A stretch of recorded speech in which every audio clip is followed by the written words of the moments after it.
G'day everyone, my name's Connor McDonald. Welcome to The Spoken Nerd, the podcast about database technology. In today's episode, or this will probably draw into several episodes, I'm delighted to have a chat to a good friend of mine named Martin Bach. Martin lives in the UK. Oh no, sorry, he lives in Europe. I shouldn't say the UK. I'm getting ahead of myself. We're going to talk about the UK in a second. Martin lives in Europe. We've met each other many times at conferences over the past, but this is the first time we've done a podcast together. Welcome, Martin. Hey, Connor. Thank you very much for having me. Now, I have to ask, this won't be useful for people on the podcast, but what is your virtual background? Is that Doctor Who or Star Wars or Star Trek? Well, a long time ago, like when I was 15 or so, I started enjoying watching Star Trek, and I started out with Next Generation, and the follow-up to that eventually became Voyager. And the bridge you can see is Captain Janeway's bridge. And Voyager is great because it's drawn out over 7 seasons, lots of episodes, and it's good fun to watch. And I quite like the Voyager. It's funny, I shouldn't show my age here, I grew up with the original Star Trek as a very young child. And it's really embarrassing because I was so young. We'd watch it with my parents on a Sunday night. And every time some sort of alien came along, I was literally terrified. Most nights I'd be ending up in the parents' bedroom saying, I'm having nightmares, etc. And then you fast forward 40 years and you find these old episodes on YouTube. And it's these people with paper mache masks and they've been spray painted green. and it's just like, it literally is like watching a comedy show. And I'm sitting there as a child, because we'd only recently got colour TV, the ability for a child to just immerse themselves in this world of make-believe. And it's just somewhat embarrassing now, because my mother still, even to this day, enjoys pointing out these old Star Trek things going, and you used to be scared of that. Anyway, I shouldn't digress into Star Trek, because the Star Wars fans will be up against me, or the Star Trek fans will be up against me once we start talking about who was the better Captain Kirk and the like. Now, correct me if I'm wrong, are you of German descent? I am indeed, and I do live in Germany. But as you said, I've lived in the UK for a fair bit. We first met in the UK, and I use met in inverted commas, because our paths crossed via a company which we'll talk about shortly. But before we get into that, what took you to the UK when you first moved there? In fact, when did you move to the UK? That must have been 2006, but that wasn't the first time I've been. So I went to a university which required people to do an internship. And as an alternative, you could do a semester at one of the partner unis. And because I wanted to improve my language skills at the time, I was in year 4 or so at uni. We could go to Staffordshire University, which is kind of between Birmingham and Manchester. And I did 1 semester there because I didn't do an international degree like some of my friends who accompanied me. But I was there for half a year and I really, really liked it. I mean, I'm saying that because we were at Stoke campus, which was the less posh one. And Stoke-on-Trent at the time saw some struggling with the decline of the major industry over there. So it was my best semester, I have to say, hands down, because it was so much fun. Because there were students from everywhere, Italy, France, Spain, and the international students always hung out. And I thought this was a great experience. I'd like to repeat that at some point. So I started working, after coming back, I started to work locally. And then I thought, I'm now 20 odd years old. And if I don't do a few years abroad, I probably settle down and won't do it. That was the best thing that I met the owner of the company we'll talk about shortly. And we had phone interviews, and I'd never been to the place and I've never met the guy. And I just signed more or less on the spot. And then I went there after they were moving offices. They just moved offices. I met them on a weekend. And we had a lovely night out on Saturday in Brighton, and it was just marvelous. And I said, yeah, it was a bit of a risk, but it paid out in the end. Oh, that's fantastic. It's funny, actually, like on a personal note, I'm really thrilled to hear you say that, because my son Max is in his 2nd year of university and he's just transitioned from his existing course. He's studying to be a lawyer. Let's not put that against him. But he's studying to be a lawyer, but he's just transitioned into a different part of the degree course now, which gives him an honours degree. But part of that is you do a 6-month overseas assignment at another university, and the university sets it up for him. So he gets pretty much to choose where he wants to go. But it's always heartening to hear other people who have done these things where they've gone abroad on a whim or an experiment. I've almost never heard anyone come back going, yeah, that was a mistake. Most people, it's just a great way of broadening your mind. Well, I have to admit, when I went to the UK, it was in 1999, and I would love to say it was part of my university course, but no, I'd been out of the workforce for maybe a bit longer than that. But it's funny, I went to the UK, I hate to admit, for solely financial reasons, in the sense that it was just before Y2K. And of course, we were told that there was just contract work coming out of the rafters every UK. And that was true. We could literally, my wife and I at the time, we could literally pick a place we wanted to live, say, oh, let's go see this place, and then we find a job. And then you find somewhere else to live and find a job. It was just, fantastic. And I'll happily concede, I went there thinking this is going to be a great way to make money. I didn't really care about broadening my mind or, seeing the world. And my wife said, no, we're traveling because we want to see the world and prove ourselves. And she was right. I was very much like, let's just get one contract, stay there, not move around. And she was like, no, let's explore Europe. And we had contracts, even in English-speaking parts of France, we had a contract there, mainly in the UK, one in Italy. And it was just probably the best decision I've ever made. And one of those jobs was, in fact, one of the first jobs I had was at a place called Royal Sun Alliance, which is in Horsham near Gatwick Airport. And the reason I got that job is the DBA that was there was a woman named Lisa, you and I both know, and she was leaving the job. She said, I'm leaving a job to form a company. I'm going to form a company. It's going to be a remote database consultancy company, which of course nowadays is the norm. But of course, it was a big thing in those days because the internet was still fledgling. In fact, most of our stuff was dial-up. How did you get involved with eDBA? Was it just literally that random phone call, or like what made you find them? I don't remember which job site it was exactly, but I just browsed for available DBA roles, which was what I was interested in at the time. And one of them was for eDBA, and they said, yeah, we do this and that, and it's all remote, not quite as much travel, which is nice. So you've got more time to yourself or travel when you want to travel.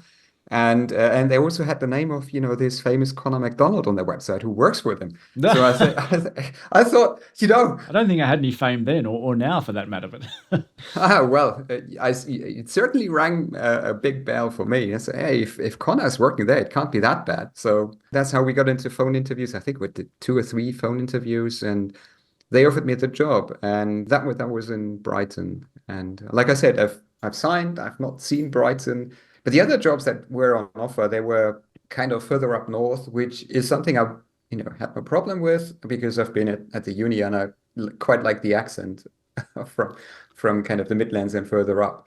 And well, but it was just pure coincidence. They were the fastest to have an offer out, and that's how I signed. And then of course they said, this thing on the website with Connor, he's already moved on. But that was no problem. The guys were, I've never felt so welcome. And we talk about that later, so I don't want to jump ahead.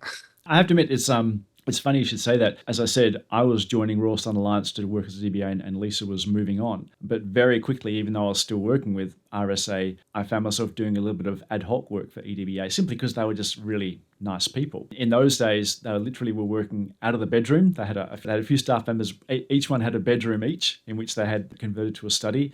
And as I said, most of the remote monitoring we did, well, the only network access companies would allow in those days was outgoing email. So we'd literally, my job for eDBA was to write a bundle load of shell scripts. I'd be embarrassed to look at them nowadays, but a bundle of shell scripts that we ran on each customer's servers, it would bundle up all this useful information and literally send emails to us. And we had a little process internally that would simply pick those emails off and try to convert it into important things. Still, I really enjoyed that concept of seeing someone in that sort of entrepreneur mode. A lot of us in IT think, oh yes, if we could form a startup, we'd go great guns. But I think it takes a fair bit of courage. And I was always impressed with Lisa in particular, who just said, yeah, we're starting with nothing. We've got a modem to their house in Brighton. And so that'll be enough to get up and running. So when you moved to the UK, did you move to Brighton itself? Did you live in Brighton? Just off Brighton. It's still Brighton, but Preston Park. That was also after I think I moved 3 or 4 times. It was a little bit hard to get a place in the first place because at the time you needed a bank account to be able to rent something, but in order to get a bank account, you needed to have a residential address. Oh no, I remember that catch-22. Yeah. Yeah, that was a little tricky until I found a place where they said, yeah, we'll give you a bank account based on your passport. And that was it. Then everything sprung into place. But Brighton is pretty busy, lots of students. So finding a place to rent was a little tougher than I expected. And I ended up moving a few times. But I moved out to Preston Park, which is the last stop before Brighton if you go on the main line. And that is exactly the place to be, in my opinion, because Brighton Station and everything around Brighton Station towards the seafront gets incredibly busy, especially over summer months. And it's, lots of party goers. And it doesn't always look quite so neat and tidy on a Monday when you walk into the office. So Preston Park was the place to be. It used to be that place from Brighton where you'd be walking near the train station at night and you'd see half a kebab and you'd wonder if that was the eaten kebab or the uneaten part. But either way, were generally not the most palatable things. Not that I want to turn this tech talk into a tourism thing, but when it comes to Brighton, you and I both do share a place that we absolutely love. There's a tapas place in Brighton, and is it called Oh, Shipping yes. Lanes? Is that the name of the sort of area? It's the lanes, as opposed to the north lanes, not to be confused, but it's in the lanes, yes. So yeah, so anyone listening to this podcast, if you're ever in Brighton, is it Casa del what's it called? Casa Don Carlos. Casa Don Carlos. You heard it here first. Simply the best tapas place.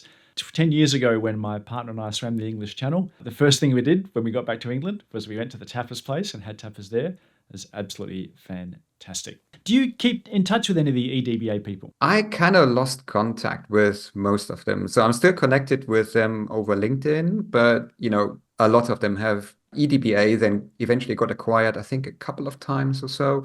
And most of the people I used to work with at the time, they've done other things. But they were absolutely the best crowd to crash into, so to say. And they were so welcoming and totally different culture to what I was used to before. So I used to work after university. I went to work in Luxembourg, which is well known for its financial industry, and people there wear suits, and that goes back 20 years now. And everyone wears a suit, everyone wears a tie, proper shoes to match the outfit, and it was all very formal. And at the end of the day, everyone would just go home. Whereas at EDBA, over a short amount of time, I became friends with most of them, I guess, and then with everyone. And on a Friday, we would go out to the pub and have a beer or two to celebrate the end of the week, and that was just such a great experience, and I wouldn't want to miss that. You mentioned Luxembourg. I have to admit, obviously, before we got in the podcast, I did my usual LinkedIn stalking. I won't talk about your time in Luxembourg, but I did see one of the companies you work for said IGEFI. What does that stand for? I'm just curiosity here. Information GFI. It's French. Information Gestion Finance. So what it means is they build software for fund accounting. So essentially, if you're a big bank and you're maintaining funds, over the course of the day, you would get all the trades that have been made that would get into the system, and you click a button at 4 o'clock in the afternoon, and it calculates the net value of your asset. And that gets then sent to the various stock exchanges where these are listed. That was really a really, really good experience, because that's one of the few places I have seen where they did development right for what was right at the time. They used all the business logic processing inside the database, which I thought was awesome. So they had packages, and I don't know how many. They even exceeded the size of a package. So it was eventually became package, and then package 2, package 3. Because they exceeded the 32K limit. But they did a lot of complex calculations inside the database, and that really worked well. And it used Forms, which was Form 6 at the time, as a client. And it sounds kind of archaic today, but people were really happy with the system. It performed well. You had all the diagnostics, and this is, in my opinion, that was kind of nice, because it has implemented, or this system implemented, a lot of the things that I learned at university, how to do database design and development. Yeah, we learned about process, because you couldn't just go and hack into production and run updates to correct something. Everything had to be, system had to be cloned. You'd have to have the development team would create a test script. You, as the DBA, you would run the test script to correct the issue that they had, and then somebody from the department, from the customers, they would check whether the results are correct, and only then would you go into production. So from many points of view, that was valuable lessons learned, because it was all about process, and that was money at stake, kind of, I guess. As soon as there is money at stake, people pay a lot of attention to have things done right. But it's that was quite a formative period. I learned a lot at that place, even though I was only, how much time did I spend here? A year and a half or two before I moved to England. But yeah, that was really a time where I learned a lot. And I think that's one of those things where I'm always consider myself very fortunate, and I'm always encouraging people to have similar experiences where sometimes it just take some little small thing. It might be just a 1-month contract, a 1-year contract, something small part of your employment history that can be a real sort of a good learning experience. For me, I worked for a big mining company for BHP for about 13 years before I went to the UK. And when you work in the same company for 13 years, you become known as an authority simply because of your duration, but not necessarily because of your actual correctness of knowledge. And I thought I knew everything. And funnily enough, this was in the late 90s. Dave Ensor, who was a legend in the Oracle circles from many years ago, recently passed away, unfortunately. He came out and gave a talk in Perth saying 20 mistakes you're probably making with your Oracle database. And I swanned in thinking that, well, obviously all these other jokers in the user group meeting, they're going to be taken down a notch or two. And I ticked off 19 of the 20. I think I got one thing one thing correct. The other 19 I was doing wrong. And that was a good humbling experience. And that's one of the reasons when I first went to the UK, it was great just to see how other people do things in the Oracle world. In terms of, once again, looking at your LinkedIn stuff, almost all your jobs immediately started pretty much with Oracle DB8. So did you study Oracle at college? Was that available as a unit, or was it just like databases or just normal IT kind of stuff? This is now going to be a rather lengthy explanation. I hope you don't mind. However, at uni, there was this lecture on database design. And in theory, this lecture is kind of agnostic. So we started system agnostic. So we started off with drawing ER diagrams, entity relationship diagrams, and we would start modeling systems. So how would you do this properly so as to adhere to the various rules of COD and your normalization, all that kind of stuff. And then it came to the implementation part. And at some point, you've got to pick something to implement on. And I mucked around with MySQL before that. And then we did Oracle, this Oracle thing I've never come across before. And I thought, how hard can it be? I can do inserts, updates, deletes, and I can truncate tables. So I've got to be exactly the same thing. And yeah, it wasn't quite. And even back in the day, I think it was 901 when I learned Oracle. But the person teaching that class, he was really good and engaging, and he took his students out to go and eat sushi after class. So that was Thursdays, and afterwards we went to the Irish pub once or twice, maybe even more. And that's how I kind of got hooked onto Oracle. And there's like 3 other people. I'm the third now from that university who has been taught by the same person in Oracle. One is Carsten, who is in the Apex team, and Klaus Thiel, who is in a different team looking after autonomous health framework. So we've all gone through this class more or less, and we've all been inspired by this person. Oh, wow. To do Oracle. Yeah. So that's another person I owe a lot. And I kind of took over the administration of the machines in the faculty pool. So we had like 13, 14 machines at the time, and we'd install Oracle on those. And that was the time before enterprise distributions have been out. There was, Red Hat, and there was SUSE, which was popular in Germany. But installing Oracle involved hacking makefiles and installing compilers and doing all that stuff, which was kind of in the early days of Linux support for enterprise software. And that's how I got into the DBA job. I wanted to be a DBA because that was cool. You can do these things. You can keep the systems up and running. That kind of was a challenge I wanted to do. And it's kind of I guess I'm very fortunate to be able to have a job that pays for what essentially is my hobby. Exactly. In fact, along a similar line, it's funny how when I first joined Oracle, they approached me and they said, you're doing that stuff, you're talking at conferences and you're doing blogs and the like. And I said, yeah. They said, would you like to do that for us? And I said, yeah, that sounds good. And I said, and what would the job be? And they went, well, that would probably be most of the job. And I'm like, so the stuff I do for fun in my spare time, you want me to do and you're going to pay me for it? And they go, oh, yeah, okay, so where do I sign? But in terms of, you say, people having a significant impact on the way your career turns out, mine's similar, but not at a college level. When I was working for BHP and we were all mainframe and we were getting ready to move to the future, which was client server. Client server was going to be the future. We had all the vendors rolling up because BHP is one of Australia's biggest companies, so they were itching to get in the door with all their new technologies. So we had, do you remember Gupta? They used to a thing called SQL Base. We had IBM with their DB2 running on Unix. We had SQL Server. We had Oracle. We had Ingress, Infomix. All these vendors were coming in, pitching their stuff. After a long evaluation, it pretty much came down to Oracle and Ingress. This is back in the Oracle 6 timeframe.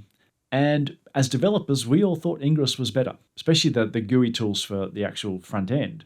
We were all settled on Ingress. So we went around the room. There's about 12 of us in the development team and the project manager. And he goes, okay, so what do you think? And the first person says, yep, Ingress. Next person says Ingress. I say Ingress. We all go around. We all say Ingress. And the project manager says, yep, we're going Oracle. And we were all shocked. It turned out later on, many years later, we discovered that this project manager had a not entirely professional relationship with someone inside Oracle Corporation. And so there was, I'll leave it at that. I won't go into the gory details, but pretty much that's my understanding of why we ended up going with Oracle. But funnily enough, that turned out to be incredibly fortuitous because Ingress long since fell by the wayside during that time frame, and Oracle is still, well, where we are. That's pretty cool. But it's funny, you mentioned Forms in terms of teaching rigor, and Forms is also one of those products that's, while still in huge use, generally people tend to treat it as very much a legacy product. I always chuckle when people say that because people complain that things like Forms on the web in particular, it just doesn't make sense because you're downloading these megabyte size jar files. And everyone just said that is just a ridiculous way to do software deployment. And then you fast forward to today and you go to any website, and the first thing that happens is you download 100 megabytes of JavaScript. And everyone goes, oh, that's fine. That's different. That's totally different. I always think Forms on the web, I think, was just maybe a little bit ahead of its time. Perhaps a much maligned solution.